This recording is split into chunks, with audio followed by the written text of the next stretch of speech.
Hi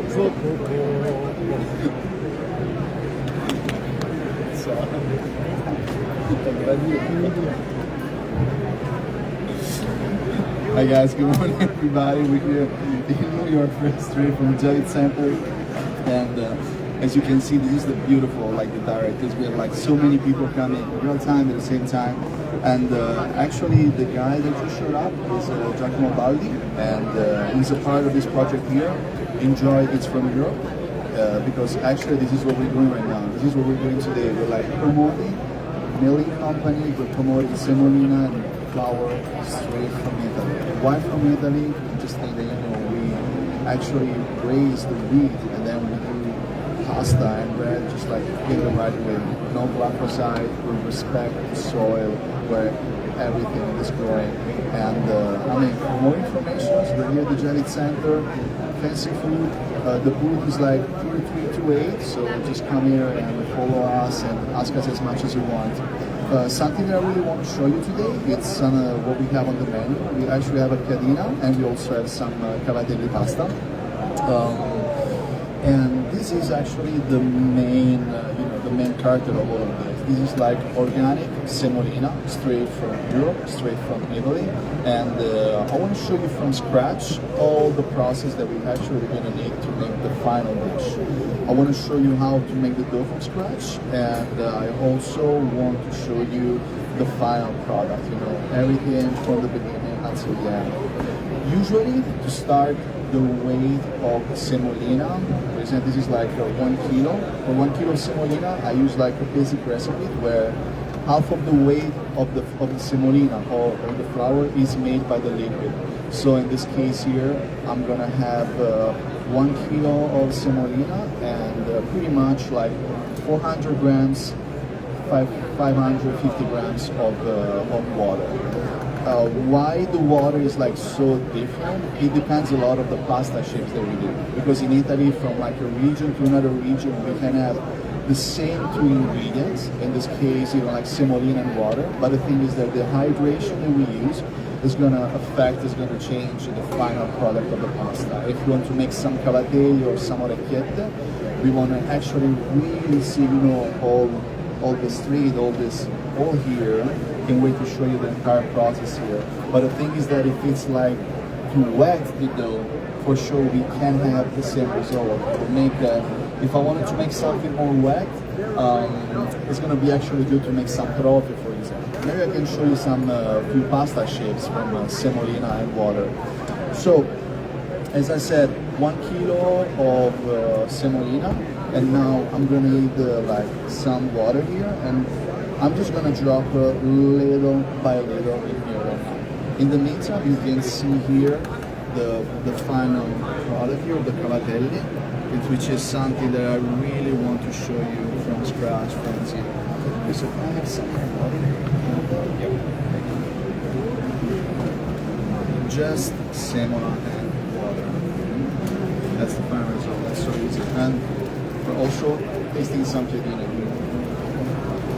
Something more about the semolina, the things belong more to the southern pasta of Italy. The sun, the weather is completely different from the south to the north of Italy, and it's really, really, really common to find semolina mainly in the south of Italy. I'm thinking about Puglia, which is like the main producer. They like it's actually the region that makes like more semolina than all Italy. But Sicily and even Marche, everyone is like famous.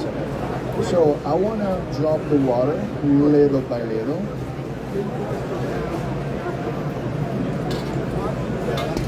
And I'm starting like mixing right now with my hand, little by little. That's the movement that you need, that's what you want to do, because the thing is that you don't want to add so much water in the beginning, because if you add too much water, it's going to be like just like harder to correct. So the thing is that it's way better go little by little. They add like too much water in the beginning, and then the final result is something that we don't want. It's like the dough that we actually don't need. In this case here, just like go by the feeling. I'm just trying to make the dough that we need for our cavatelli. I'm just going to drop more water. My advice is always for consistency, of course, just measure everything. I'm like, after 15 years that I'm making some cavatelli and some orecchiette, I feel that it's totally fine though. So in this case here, I feel maybe in this case here, I feel that the ingredients are pretty much together. So what I'm gonna do right now, once I know that like everything is together, I'm just gonna drop everything on the table. And so I'm ready for like the last part of the dough, of kneading the dough, which is just mixing everything together.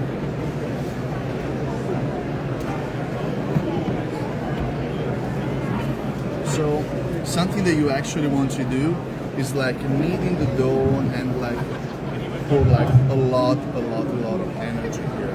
Right? You want the like all the ingredients just come together. All of them. And as I said before, everything depends a lot of the pasta shape that you want to do. But for the cavatelli, you don't want actually something really soft. For one simple reason. This is a cavatelli board, a gnocchi board. If it's too wet, for example, the dough, while I'm pushing, it's gonna be sticky to the board. So that's why we need to make like a dough that is not super hydrated. And this one here, it's gonna be just our final dough. I rather to always like rest the dough just for like 10 minutes, 15 minutes, and then I'm just like ready to go and to make some shapes. Something that I want to show you right now, it's just like really simple, how to make some cavatelli. And I start from here. I start taking like a small piece and just to roll it out. And at this point here, I'm just gonna make like a little snake. It's up to you how thick you want the snake. If you want to like smaller, I think that it depends a lot of the pasta sauce that you use, because something really common, made for example with like what we do in the south of Italy with the cavatelli, mussels and beans for example. If you make something that's like small like this, for sure it's gonna help. For sure it's gonna help. And in one bite you can do everything. I'm gonna show you right now, for example.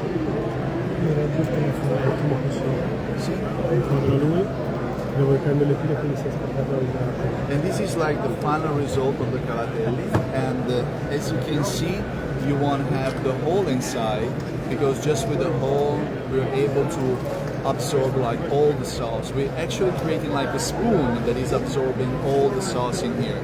And that's the reason why I'm not adding any extra flour, because the hydration was good. So with just one movement, everything is ready here. And something that I want to show you right now is just the final process here. So we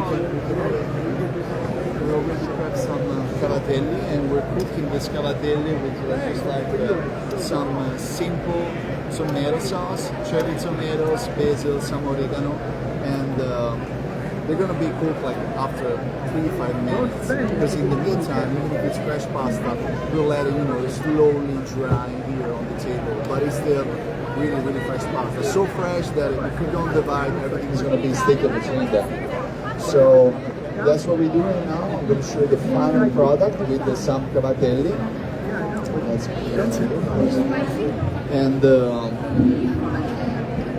let's plate.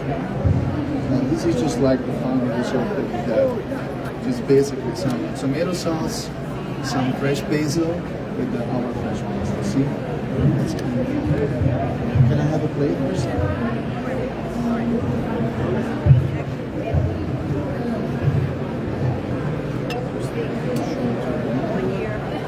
And this is like something that we have like on the menu today.